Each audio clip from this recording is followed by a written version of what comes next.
Hi everyone, welcome to episode 68 of A Fern Between Us. We are two of the four owners of Vivoc Winery, and my name's Jessie. I'm Michele, and we are actually doing a whiskey tasting today. Whiskey. Jessie's really excited and I'm petrified. She's scared to death. This is awesome. I've got a little liquid courage of wine, my preferred beverage. I could do this. I could do this. We're hoping to get her to boot right in front of everyone. That'd be amazing, right? No, but it is maybe a possibility. So, all right. We normally do a little bit of a check-in, what's going on, this, that, and the other. But I'm so nervous, and we have so much to share with you. I think, you're good, right? I'm good. I'm good. We're fine. So let's just move into the really disgusting beverage that we'll be drinking tonight. No, not disgusting. It's amazing. Whiskey is awesome. So. All right. So I did do a little bit of a crash course this week, trying to learn about whiskey in general. So let's start with the basics. What is whiskey? And I do have a cheat sheet, sorry guys, that I am going to have to refer to because I'm now getting old and I can't memorize things. So the definition is any variety of distilled liquors that are made from fermented mash of cereal grains aged in woods. That's very specific. Right, and then cereal commonly grains aged in woods. Okay. Yeah, and so it's usually corn, barley, malt, rye, or wheat. And the craziest thing that I learned is that those are all grasses. Did you know that? I did know that. Yep. Corn is a grass. I had no idea. So that's cool. Yep. And they didn't have it in Europe before they got to the Americas, so corn is ours. That's why we make bourbon out of corn. The Native Americans were big on corn. Corn was widely planted, throughout the Americas, all the way north to south. And that's why bourbon is mostly, traditionally corn. I like it. Yep.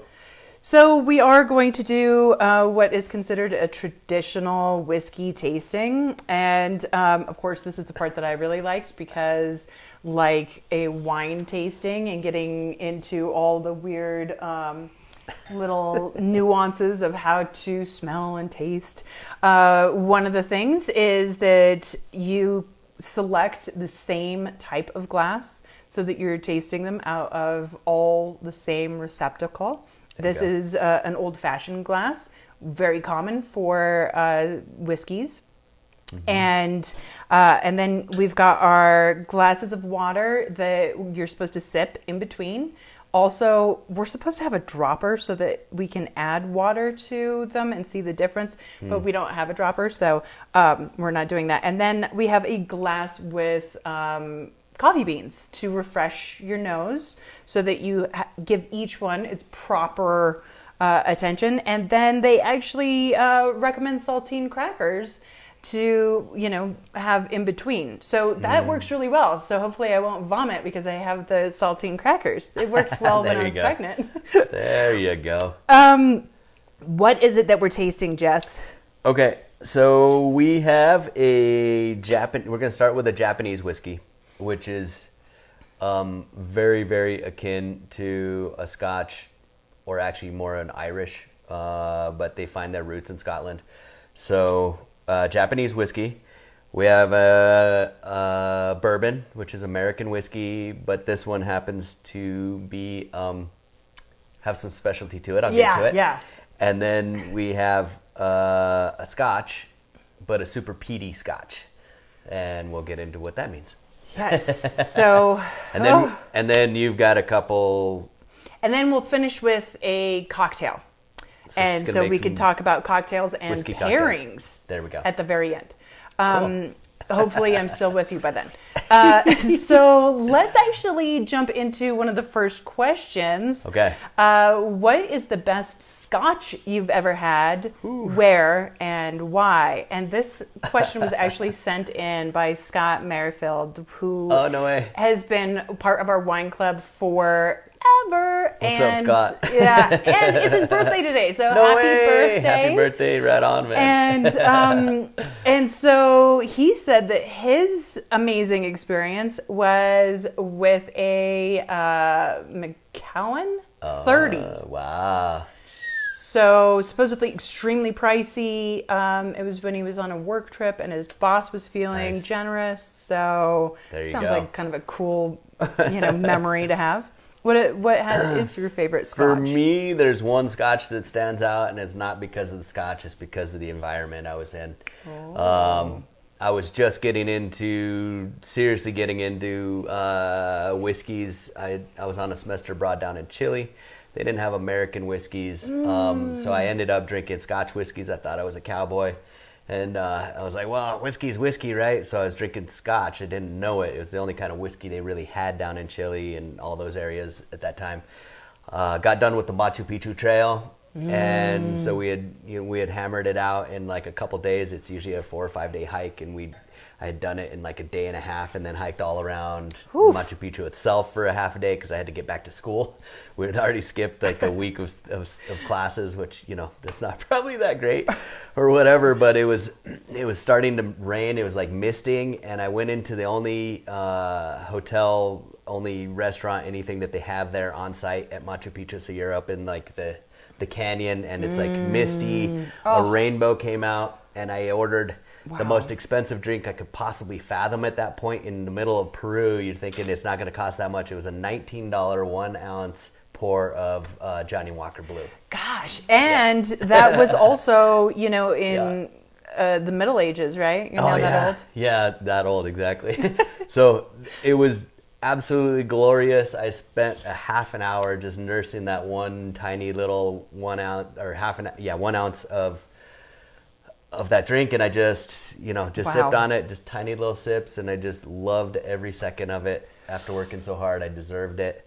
The person I was with was like super cheapskate, and so she was pouting outside that I was spending so much on even though my money is my money and her money, like we weren't together or anything, like we just happened to be traveling, and it was like, well, I'm gonna go in there and enjoy myself for the next half hour, then we can I think that sounds like the perfect way to celebrate. Exactly. In some of my studies, I did see that Johnny Walker is the most sold Scotch. Is it really? Yeah, it's one of the most popular whiskeys Yeah. in general. Which, real quick, I learned that whiskey is spelled with an E if it is from the United States, or Like K-E-Y? K-E-Y, yeah. From the United States or Ireland, but if it's Scotland, Canada, or Japan, it's spelled just K-Y. I've never noticed that before. That's crazy. I know. I've just got the not important trivia. That's really cool. Okay, so we're going to start with this Japanese whiskey, and you have tried to teach me before how to properly, with a wine, you stick your nose in it, you really part of the glass, and this you kind of waft, right? You kind of waft it. It's less so than like beer or wine. You really want to get all of that. Same thing if you get really in depth with any of the spirits, you're gonna want to get more into it. But as far as the average consumer, you want to get a smell of it, but you don't want to make yourself want to gag over the smell, right? So if you're a newbie, especially like Michele, you don't want to be using all the oxygen at all times. You're gonna get plenty of flavor anyway. It's a stronger category of flavors, Let me just do a comparison. Oh man. That has some spice in it that I didn't anticipate. All right. Yeah. And oh yeah. So there's 4 basic kinds. Do you get into this later or not really? So I can go into there's 4 basic kinds. Go for it. There's Scotch whiskey, which is made in Scotland. And mostly malted barley. And then the barley is dried over peat smoke. Yes, and that's the I do talk a little bit about so peat and what peat is. So they call that peatiness. So we'll get to more about that in a minute. Irish whiskey is pretty similar to Scotch whiskey, but less. It's less defined. It's less rigorous. Everyone has their own version, but they almost always don't have it dried over peat fires, so less smoky. Easier drinking, I read. Way easier drinking. It's too bad way, we don't have one of those. It's way easier drinking than Scotch. As a whiskey drinker, I went to Scotland or Ireland and I loved it. So do I breathe out and then take a sip, or what's the? I would breathe in a little bit and then hold your breath maybe, and not breathe in while you're sipping or while it's in your mouth, and then swallow and then and then you can let it out and expel that or whatever. Kind of minty. Japan. Well, we'll get to Japan in a second. And then you have bourbon, which is generally, I mean, bourbon itself is always going to be basically corn based. 51%. There we go. And then some amount of rye. Rye came first, then corn. Rye was first because where they started distilling, it was coming from the German immigrants who had a tradition with beer making with rye. So they started with rye, but bourbon really took hold at some point, and rye lost favor. Less marketable to the masses, I think, and corn was so plentiful. And the corn adds a sweet factor, right? Yeah, it does its own thing, and so bourbon, and then it's always aged in oak casks that are charred. So Scotch is always aged in oak casks, but they're usually used oak casks of sherry, or possibly old bourbon barrels. But you've lost a lot of the oak tannins and stuff like that. Canadian whiskey is the fourth kind, and it follows a similar grain regimen as us, but it doesn't have to be 51%. Exactly. And so I thought that was interesting. They use a little more rye usually, and it tends to be a little spicier, but also toned down because they don't have the charred oak element to it. And so Canadians generally softer but spicier than bourbon. Bourbon's a pretty intense flavor, and then Irish and Scotch, it's the same way. Scotch is a little heavier because they got the peat element, and Irish is the easier drinking one, basically.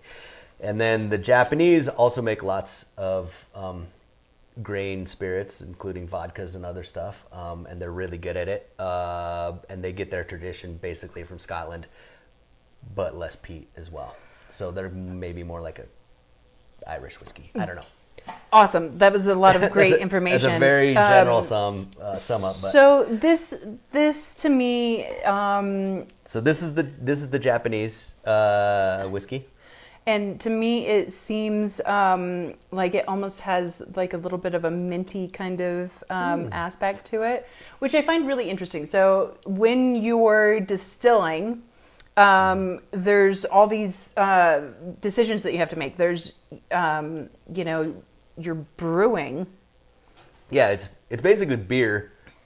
The beer process makes whiskeys, and the wine process makes brandies. Right. So if you distill a beer, you get a whiskey, or eventually a vodka, if you keep distilling it. And then if you distill a fruit wine, a wine of any kind, but generally they come from fruits, and that will make a brandy.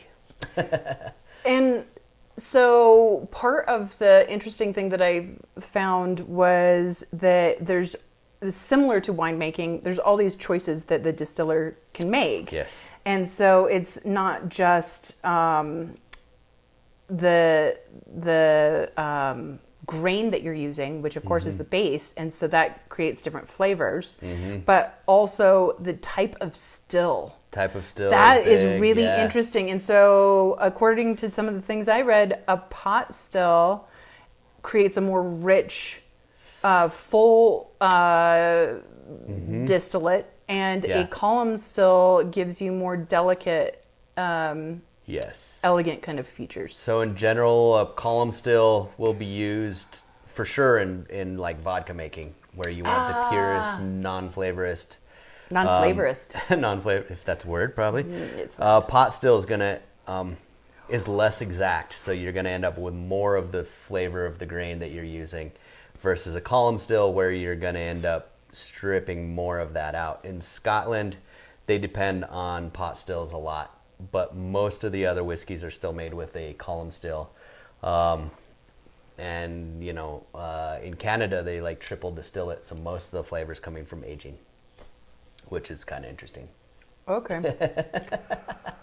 So you like that? Was that you're on to the next one? No, I'm not You're yet. Still on the first I one? just wanted to retaste that one, and so we'll move on to the second one here in a second. But let's do another question. Yeah. How long does whiskey need to age? And again, people want to know, what's your favorite and why? And so, Scotch being a little bit of its own specialty versus whiskey being the entire category. Yeah. Is there general terms, is there one that is your favorite? I don't really have a favorite. I like playing around. I have the ones I like less.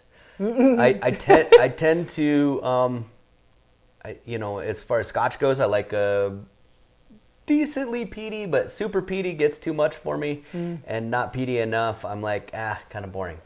So and then there's blended or not blended, and that's a whole different thing. But blended is basically an average one, where you're taking several different ones that may be more intense in some certain way, and then so a blended whiskey is going to be easier for more people, whereas a single malt is going to be a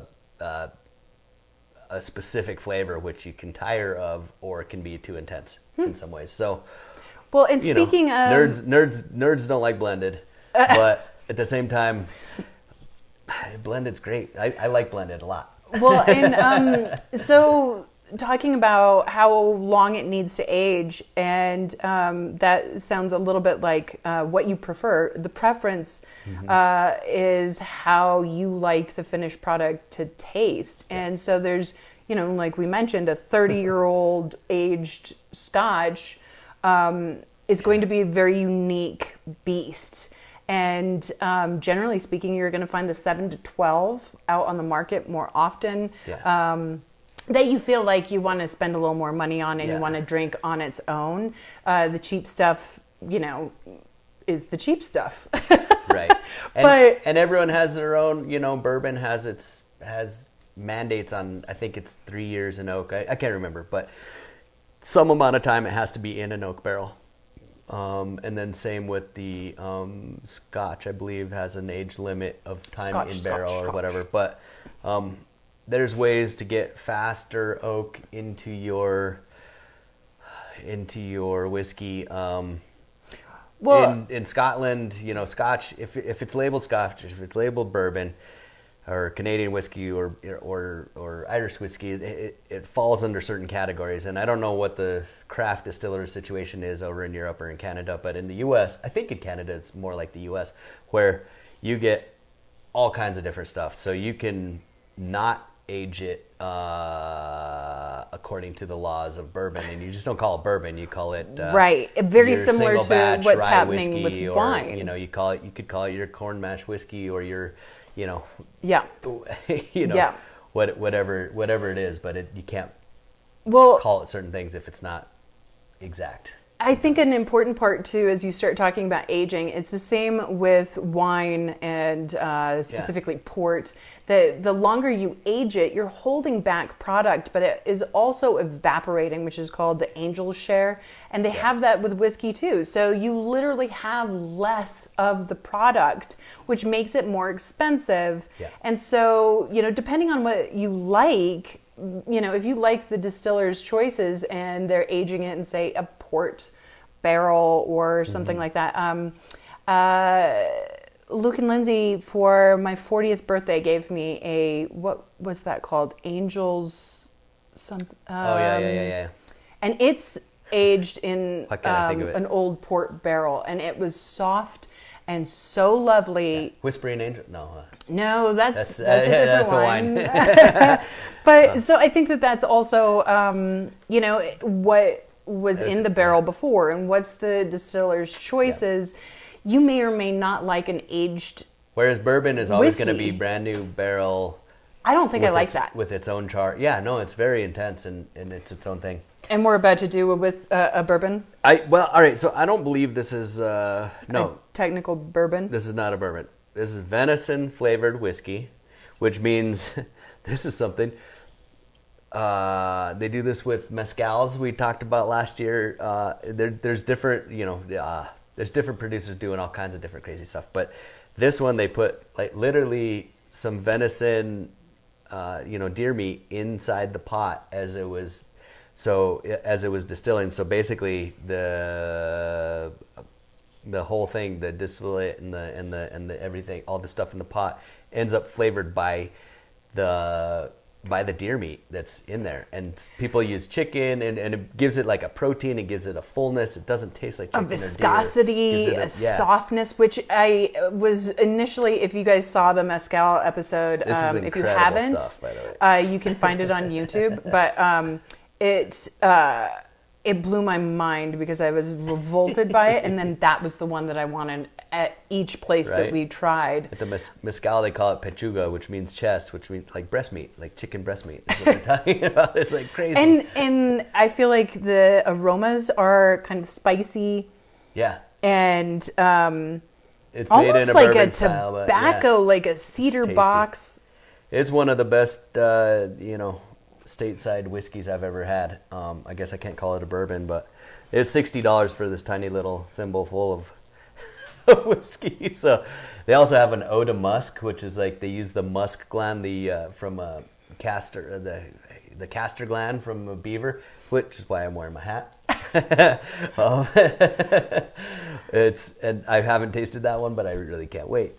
Anyway, let's move on to. So I do think the flavor profile is far easier than most whiskeys that I taste. That is very bourbons. It's very sort of subtle and soft. There's a lot of umami. Yeah. That I love. So that's kind of interesting. Okay. Let me. Oh yeah, you're supposed to. Let me do a little palate here. Oof. Let me taste my. So then the last one that we've got is gonna be from the Isle of Islay. It's a a full-on Scotch, peaty Scotch whiskey. Okay. It's amazing. I love it. Tastes like Band-Aids. Oh, it's so gross. Very chemical and hospital. So peat, I am kind of wowed by how old peat is. So it's essentially decayed vegetation, specifically a certain kind of moss, but it is all over the world. Yeah. And there's some, it grows in bogs and marshes, and it grows on itself. So it's absorbing all this water, and the weight compacts the older moss and decayed vegetation into essentially what's called a particle board. But they cut that part away and cut it into strips, and then people use it to light their fireplaces in their home and warm their homes. I think that's such an interesting thing that it's being used for all these different things. Yeah. It can burn really hot, which is why it's a good source of heat for your home. But they burn it really slowly when dry the barley during the drying process. And it's really important that it's during the drying process. Evidently, this is a debate, how to get peat into your Scotch. And this is the only true way to get peat into your Scotch, is that it is smoked, so low heat to create a lot of smoke, and that it binds to the husk. And it has to be wet barley as it's drying so that it binds correctly. I thought that was pretty fascine. I mean, the dork in me is like, what? So I thought that was really amazing. And some peats are 5,000 years old. Jeez. I mean, crazy. that is an incredible history in some moss that... Well, they don't have trees up there, in a lot of these areas, and they just, that's how you're going to heat that. You don't have wood to, like, do the fire. So that's good. Oh, my God. I don't know I want to drink this one. I love it. At first sip, of course, it's intense, but as you sip it over the evening... Band-Aid. Oh. If she's going to throw up, this is when she's going to do it, folks. Ooh. I don't know that I could get it near my face. Denali, do you want to bring us the mugs or the stuff for that, for the drinks? And oh no! There she goes! There she goes!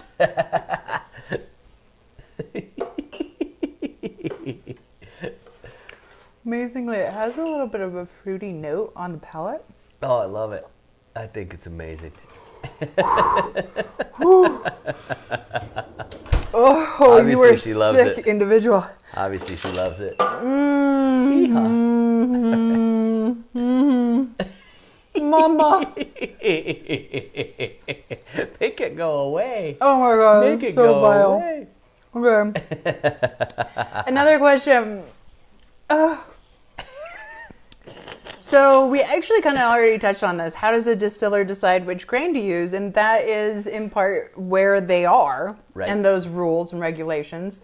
And then if you're going to fall outside of that, or your whiskey is going to anyway, then you do have the... Do you want it a little sweeter, the corn? Spice is associated with rye. I think that's kind of an interesting thing. And so there's options and also legality around it. So that's pretty cool. Yeah. How often does Jessie... it's already getting... It's working. I can't feel my face. How often does Jessie drink whiskey instead of wine? Quite regularly. Yeah, I'm in there buying a new something quite often. I usually 2 or 3 bottles at the same time. I'll get inspired. I want some of this, some of that. Santa brought this. Ooh, yeah, this is a little collector's. Basically, this came out of there. This is Kauaila, by the way.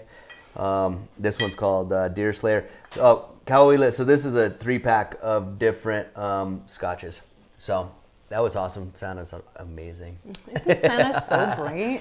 But yeah, no, I would say a couple times a week I'll have a couple glasses of wine and then move on to, and then my other love is gin. So often.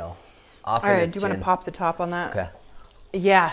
This top or that top? The whole top, so that we can add the ingredients. Oh. If you can. It's frozen solid. I don't know what you're doing. Uh-oh. I was trying to be efficient. Sweet. Okay, so if you can make a little room over here. Okay.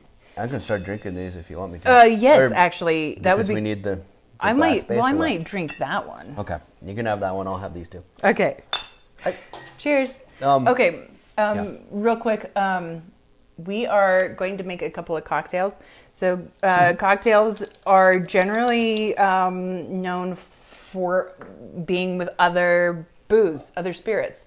A lot of people kind of feel like it's a fine-tuned thing to have a whiskey cocktail. Most people don't think that you should have a Scotch cocktail, which is interesting because I guess the peatiness makes it difficult. Doesn't like too much. But this is a remake of the whiskey sour, which is really popular. Of course, Manhattans are really popular too.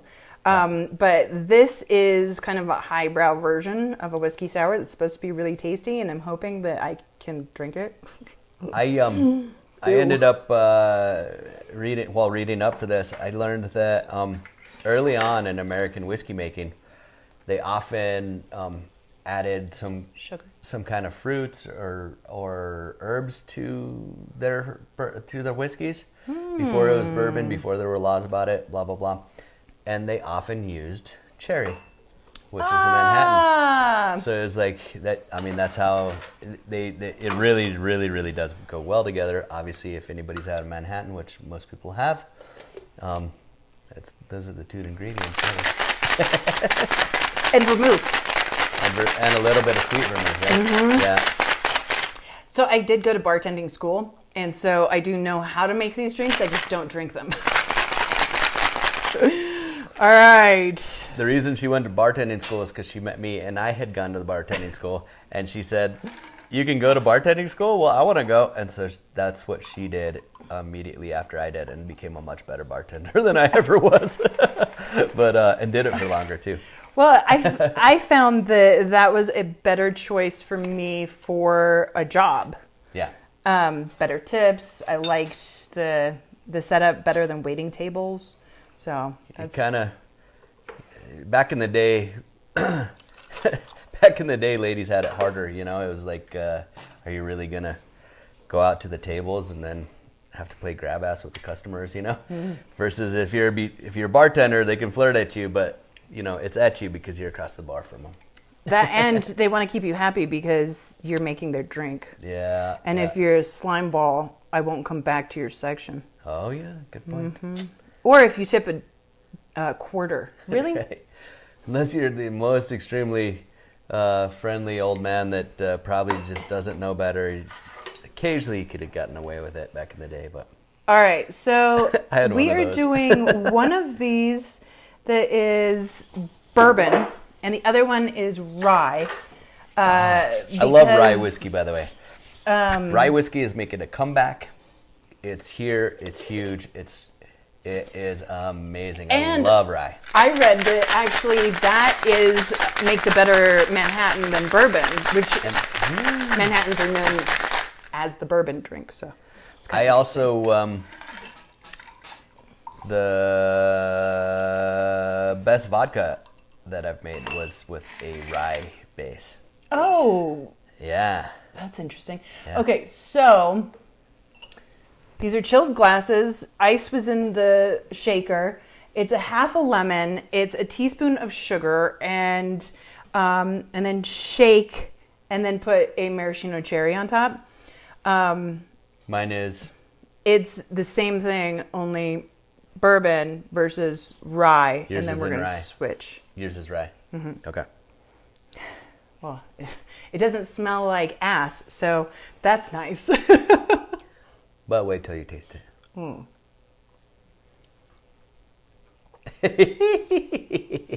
I love it. It's so good to me. Whew. Okay. I'm not used to the lemon in there. Mm-hmm. That's wild. It does help. I like it. It definitely cuts the ick factor. I like this better. Holy. Oh, that's awful. That was a great face. Never mind. This is a terrible cocktail. I highly suggest that you just skip it and just order some wine. This is disgusting. No, have some of this too. The rye I think is easier.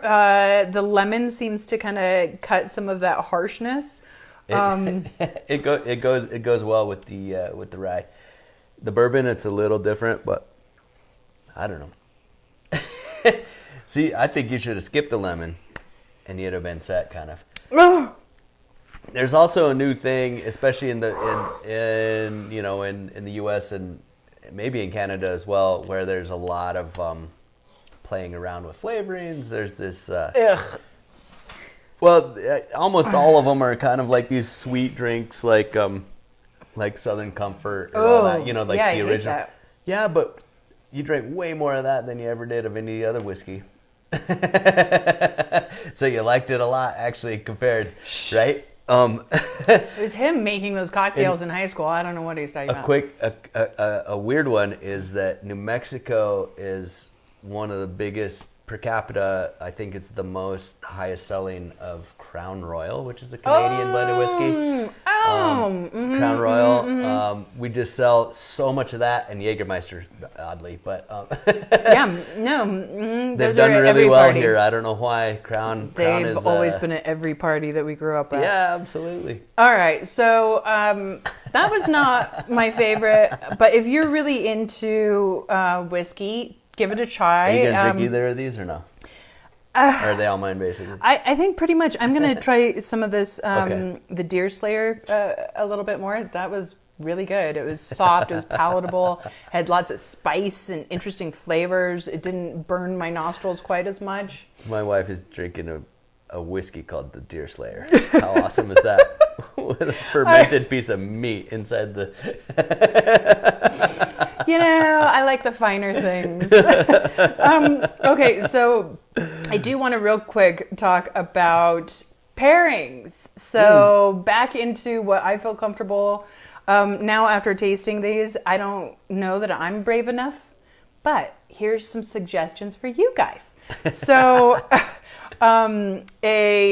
based on components of flavors, aromas, those kind of analysis, that's how, with some research, I've come up with these pairings.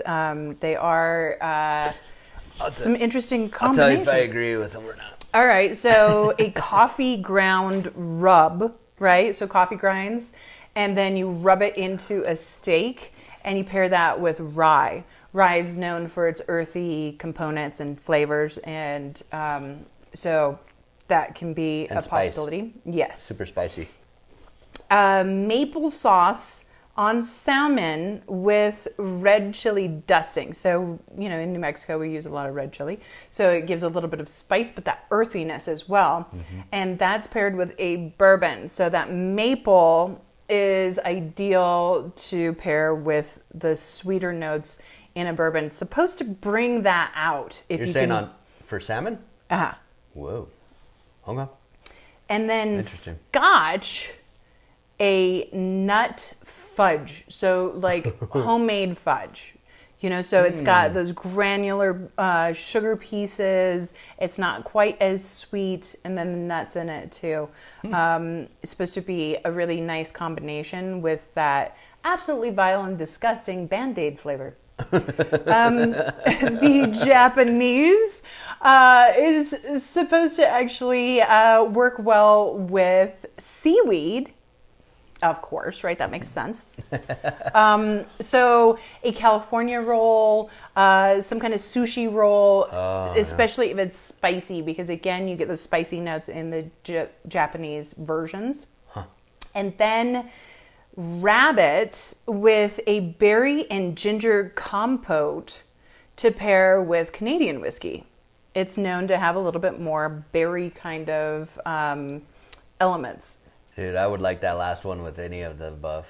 I would like all of these with wine. And there you have it. Yes.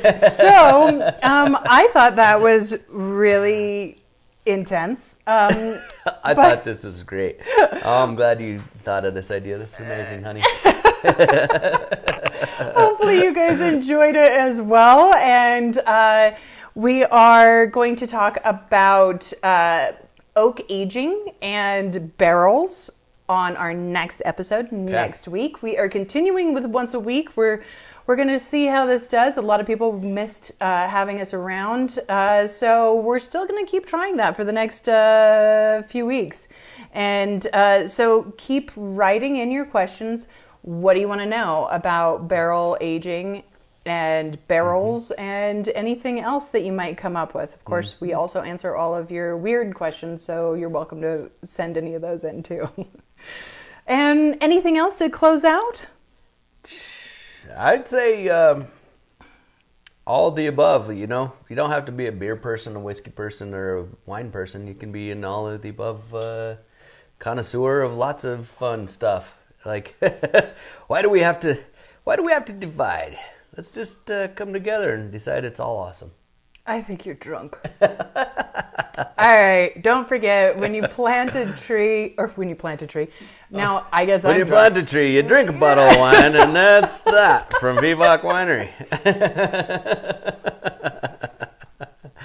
When you buy a bottle, we plant a tree. And then you drink some wine, and you drink a tree and maple syrup, and then everything's good, and you love people and stuff.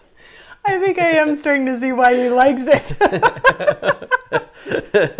Woo! All right. So plant the marijuana. No way. No. No, you, All right. you drink it. All right. We're done. We're done. We'll see you next week. And thank you again for tuning in. Cheers. Cheers, you guys.